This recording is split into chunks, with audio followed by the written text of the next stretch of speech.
Olá, sejam muito bem-vindos ao canal Liber Audiolivro. Eu sou Giovana e hoje vou ler os capítulos 15 a 17 do clássico Dom Casmurro de Machado de Assis. Vamos à leitura.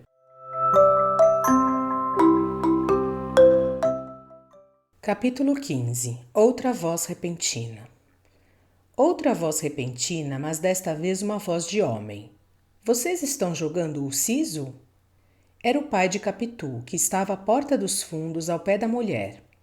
Soltamos as mãos depressa e ficamos atrapalhados.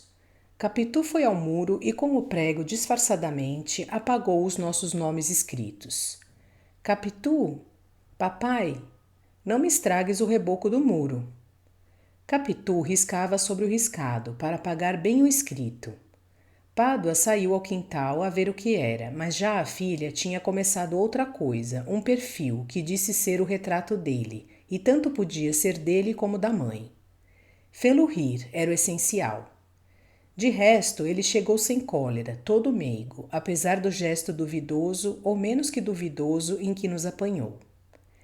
Era um homem baixo e grosso, pernas e braços curtos, costas abauladas, donde lhe veio a alcunha de tartaruga, que José Dias lhe pôs.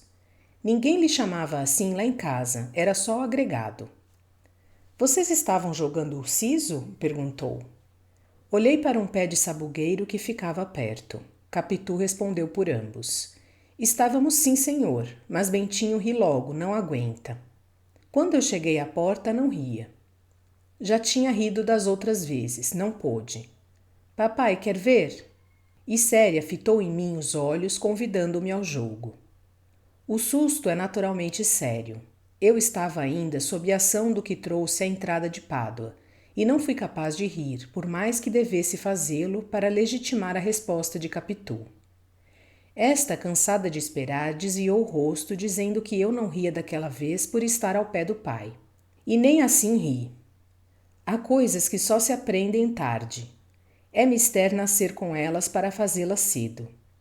E melhor é naturalmente cedo que artificialmente tarde.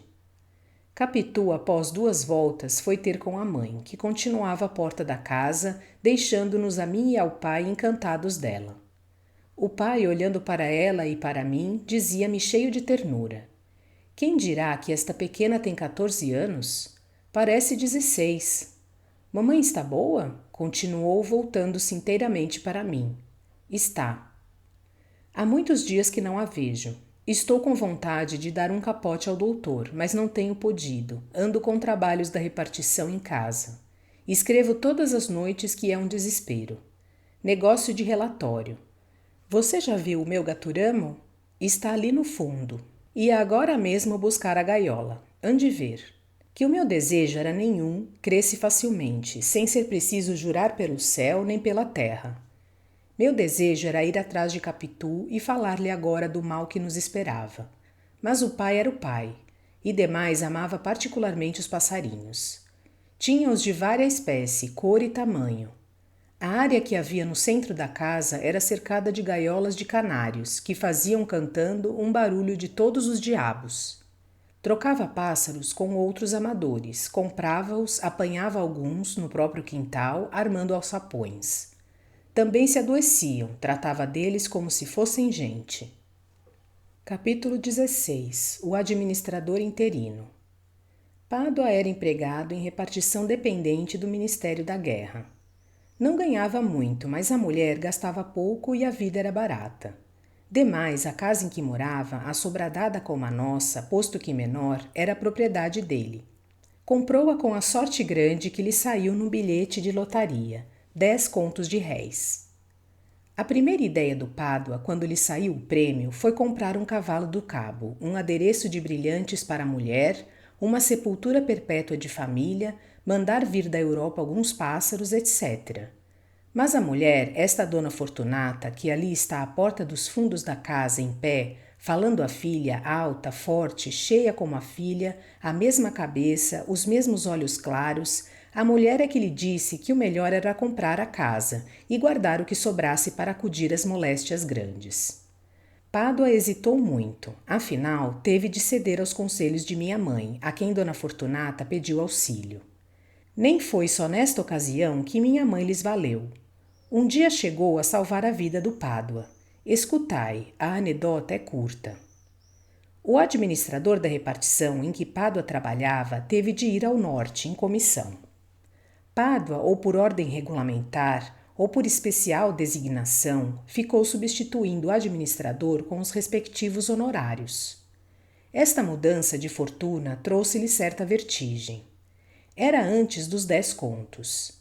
Não se contentou em reformar a roupa e a copa, atirou-se às despesas supérfluas, deu joias à mulher, nos dias de festa matava um leitão, era visto em teatros, chegou aos sapatos de verniz. Viveu assim 22 meses na suposição de uma eterna interinidade.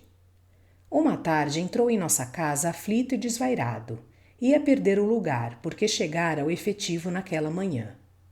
Pediu à minha mãe que velasse pelas infelizes que deixava. Não podia sofrer a desgraça, matava-se. Minha mãe falou-lhe com bondade, mas ele não atendia a coisa nenhuma. Não, minha senhora, não consentirei em tal vergonha. Fazer descer a família, tornar atrás. Já disse, mato-me. Não hei de confessar à minha gente esta miséria. E os outros? Que dirão os vizinhos? E os amigos? E o público? Que público, Sr. Pádua? Deixe-se disso, seja homem. Lembre-se que sua mulher não tem outra pessoa. E que há de fazer? Pois um homem. Seja homem, ande. Pádua enxugou os olhos e foi para casa, onde viveu prostrado alguns dias, mudo, fechado na alcova. Ou então no quintal ao pé do poço, como se a ideia da morte teimasse nele. Dona Fortunata ralhava. Joãozinho, você é criança? Mas tanto lhe ouviu falar em morte que teve medo, e um dia correu a pedir à minha mãe que lhe fizesse o favor de ver se lhe salvava o marido que se queria matar. Minha mãe foi achá-lo à beira do poço e intimou-lhe que vivesse. Que maluquice era aquela de parecer que ia ficar desgraçado por causa de uma gratificação menos e perder um emprego interino? Não, senhor, devia ser homem, pai de família, imitar a mulher e a filha. Pádua obedeceu. Confessou que acharia forças para cumprir a vontade de minha mãe. Vontade minha não, obrigação sua. Pois seja obrigação, não desconheço que é assim mesmo. Nos dias seguintes continuou a entrar e sair de casa, cosido à parede e cara no chão. Não era o mesmo homem que estragava o chapéu em cortejar a vizinhança, risonho, olhos no ar, antes mesmo da administração interina. Vieram as semanas, a ferida foi sarando. Pádua começou a interessar-se pelos negócios domésticos, a cuidar dos passarinhos, a dormir tranquilo às noites e às tardes, a conversar e dar notícias da rua. A serenidade regressou. Atrás dela veio a alegria, um domingo, na figura de 2 amigos que iam jogar o solo atentos. Já ele ria, já brincava, tinha o ar do costume, a ferida sarou de todo.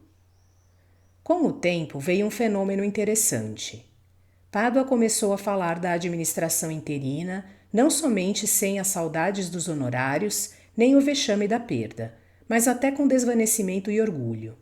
A administração ficou sendo a Égira, donde ele contava para diante e para trás. No tempo em que eu era administrador, ou então, sim, lembra-me, foi antes da minha administração, 1 ou 2 meses antes. Ora, espere, a minha administração começou... É isto, mês e meio antes. Foi mês e meio antes, não foi mais. Ou ainda, justamente, havia já 6 meses que eu administrava. Tal é o sabor póstumo das glórias interinas. José Dias bradava que era vaidade sobrevivente, mas o padre Cabral, que levava tudo para a escritura, dizia que com o vizinho Pádua se dava a lição de Elifaz a Jó. Não desprezes a correção do Senhor, ele fere e cura. Capítulo 17. Os vermes. Ele fere e cura. Quando mais tarde vim a saber que a lança de Aquiles também curou uma ferida que fez, tive tais ou quais veleidades de escrever uma dissertação a esse propósito. Cheguei a pegar em livros velhos, livros mortos, livros enterrados, a abri-los, a compará-los, catando o texto e o sentido, para achar a origem comum do oráculo pagão e do pensamento israelita. Catei os próprios vermes dos livros, para que me dissessem o que havia nos textos roídos por eles. Meu senhor, respondeu-me um longo verme gordo, nós não sabemos absolutamente nada dos textos que roemos, nem escolhemos o que roemos, nem amamos ou detestamos o que roemos. Nós roemos. Não lhe arranquei mais nada. Os outros todos, como se houvessem passado palavra, repetiam a mesma cantilena. Talvez esse discreto silêncio sobre os textos roídos fosse ainda um modo de roer o roído. Espero que tenham gostado desta parte do clássico Dom Casmurro, de Machado de Assis. Obrigada por sua companhia. Até a próxima.